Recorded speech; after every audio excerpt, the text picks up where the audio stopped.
The Lord be with you. I'm Deacon Keith Fournier, and our first reading is from the book of Genesis. At the end of 40 days, Noah opened the window he had made in the ark and released a raven, which flew back and forth as it waited for the waters to dry up on earth. He then released a dove to see whether the waters were receding from the surface of the earth. But the dove, finding nowhere to perch, returned to him in the ark. For there was water over the whole surface of the earth. Putting out his hand, he took hold of it and brought it back into the ark with him. After waiting 7 more days, he again released the dove from the ark. In the evening, the dove came back to him, and there in its beak was a freshly picked olive leaf. So Noah realized that the waters were receding from the earth.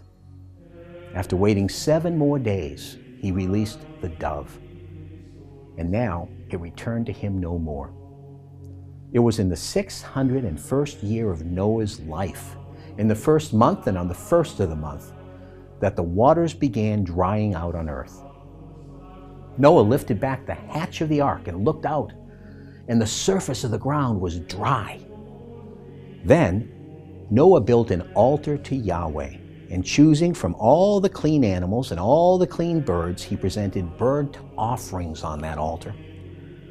Yahweh smelt the pleasing smell and said to himself, "Never again will I curse the earth because of human beings, because their heart contrives evil from their infancy. Never again will I strike down every living thing as I have done. As long as earth endures, seed time and harvest, cold and heat, summer and winter, day and night will never cease." And our response is taken from Psalm 116. What return can I make to Yahweh for his generosity to me? I shall take up the cup of salvation and call on the name of Yahweh. I shall fulfill my vows to Yahweh, witnessed by all his people. Costly in Yahweh's sight is the death of his faithful. I shall fulfill my vows to Yahweh, witnessed by all his people, in the courts of the house of Yahweh, in your very heart, Jerusalem. And a reading from the Holy Gospel according to St. Mark.